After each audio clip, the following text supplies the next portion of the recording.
Imagine this, early morning in Munich. You live in a tidy neighborhood of identical facades, where the sidewalks are washed on Saturdays, and the neighbors know the trash collection schedule better than their relatives' birthdays. A fresh copy of the Frankfurter Allgemeine Zeitung lies on the table. Your coffee cools faster than you finish the column on the state of industry. You straighten your jacket cuffs, walk out to your car, and in your mind you see the Germany you've always considered constant. Order, predictability, quiet church bells on Sundays, storefronts with German surnames above the doors. But the landscape is gradually changing. On the next street, there are shops with signs in Turkish and Arabic, women in full coverings, men in traditional dress, figures who were almost absent from this area in the 1990s. In the evening, instead of organ music drifting from the church, the call to prayer carries from a new mosque built on the site of an old warehouse. You haven't crossed a border. You haven't emigrated. This is still the Federal Republic of Germany. It's just that the version of the country you were used to is no longer the only one. Strip away the emotions, and what remains are numbers. According to the Federal Statistical Office,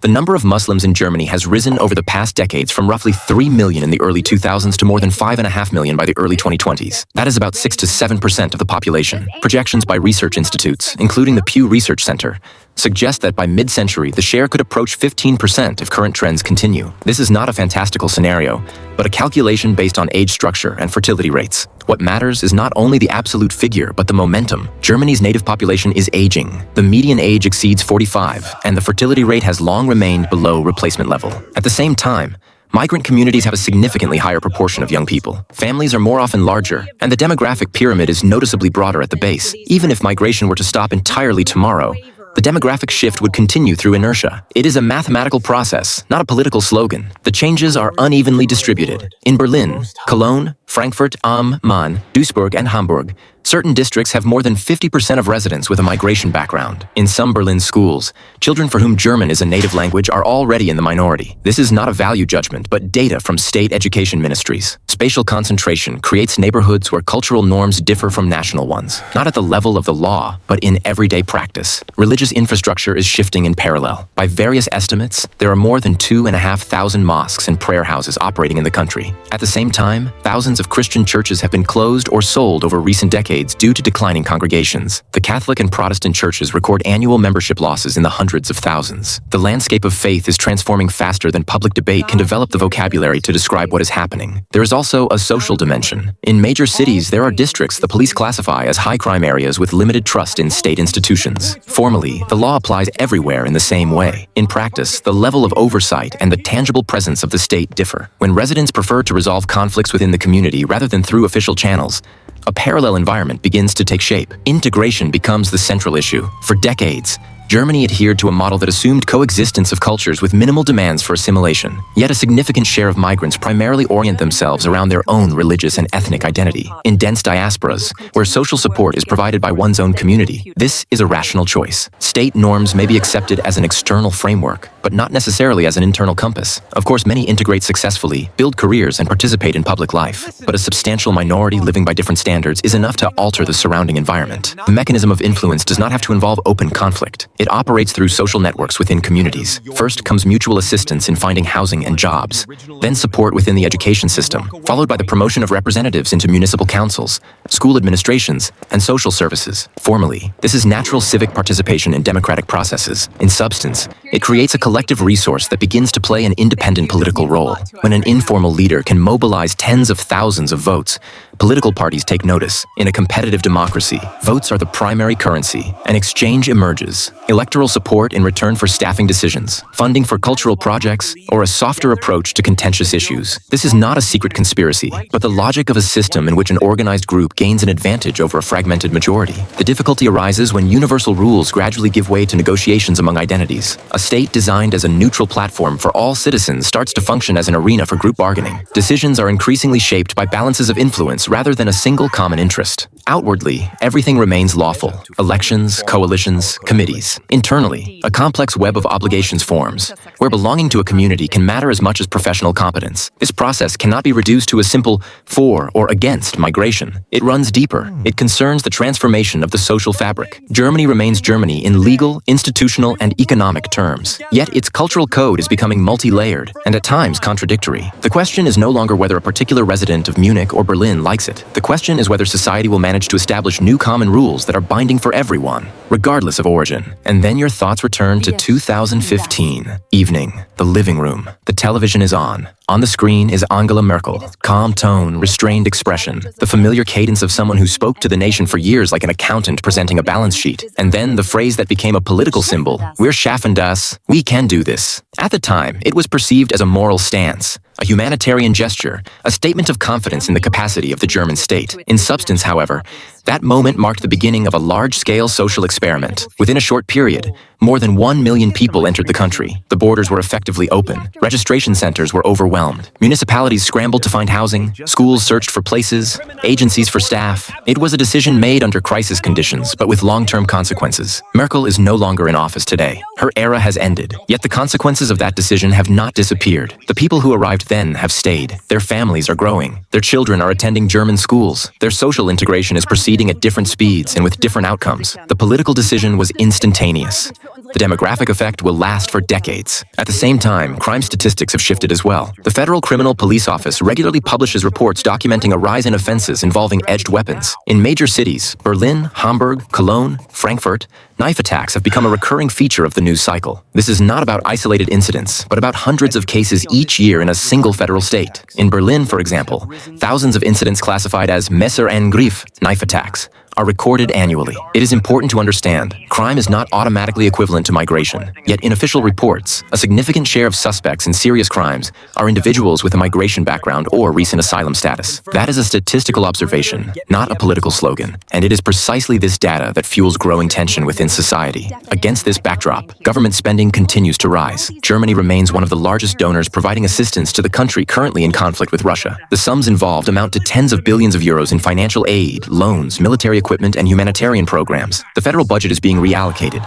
Debt levels are increasing, and special funds are being introduced. An uncomfortable question emerges. How do internal security, integration costs, and foreign policy commitments align? When police departments in some cities call for expanded powers and additional funding, while in others, new packages of international aid are being debated, part of the public begins to perceive an imbalance of priorities. The central nerve of this entire development is not humanitarian rhetoric or discussions about tolerance.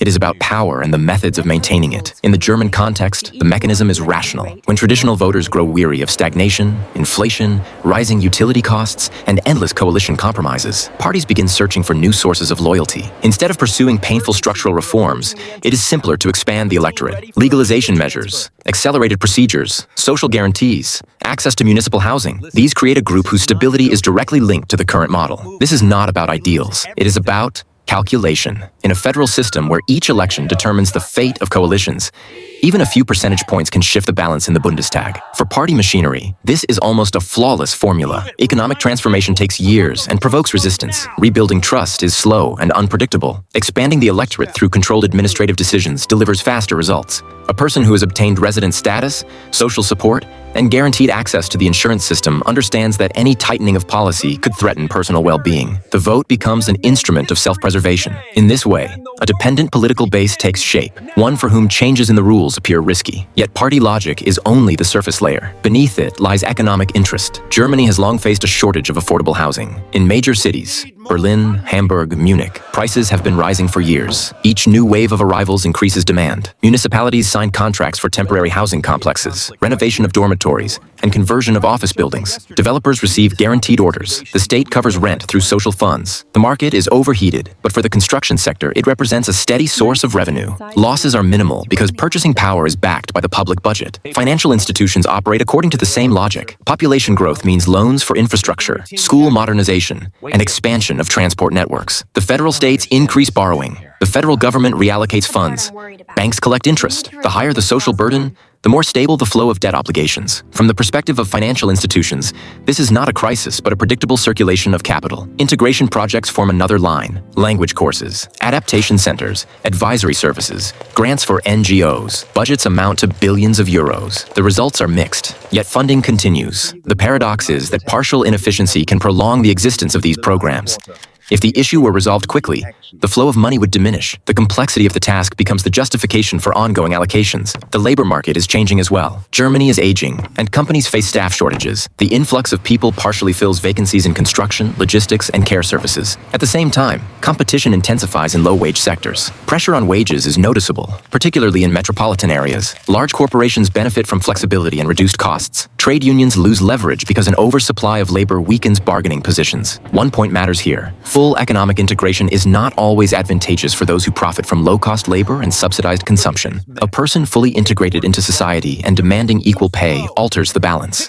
A dependent participant in the system, by contrast, remains predictable and manageable. In the short term, nearly every actor gains something. Politicians secure additional electoral support. Businesses gain a flexible workforce. The construction sector receives guaranteed contracts. Banks earn interest on debt. The state addresses demographic gaps without pursuing radical family policies. New residents receive protection and social guarantees. The costs are distributed differently. They appear in rising tension, in perceptions of competition for resources, in the fragmentation of public space. Social cohesion, however, has no powerful lobby. In this sense, Germany is not unique. Similar patterns can be observed in several European countries. Despite differences in history and political culture, the sequence repeats: inflow of people, expansion of social obligations, formation of diasporas, gradual emergence of political representation. When the same policy is reproduced across systems, a legitimate question arises about its drivers and about why adjustments tend to lag. There is also a cultural dimension. Countries shaped by legal humanism and an emphasis on individual freedoms are, by nature, more open. Their legal frameworks are built on protecting the individual and preventing discrimination. This makes entry into the system relatively accessible while making stricter requirements legally complex. Such a model creates space for diversity but complicates the establishment of uniform standards of assimilation. This environment feeds suspicions and theories about hidden architects of these developments. History offers examples of influential circles promoting policies over decades that benefited narrow interests while appealing to noble slogans. Investigative reports about opaque networks of influence reinforce mistrust. When society observes that certain groups can operate beyond transparent oversight, discussions about coordinated interests cease to appear purely speculative. Yet the search for culprits does not answer the central challenge. The question is different: how to balance humanitarian principles with sustainability, economic pragmatism with the preservation of social cohesion. Germany faces the need to reassess its approach, not through slogans, but through precise calculations and an honest debate about priorities. If adjustments are postponed, tensions will continue to build, and the political landscape will become even more fragmented. History shows that systems which ignore accumulating contradictions for too long eventually face a course correction, voluntary or forced. And at this moment, the decisive question is whether that correction will be managed or chaotic.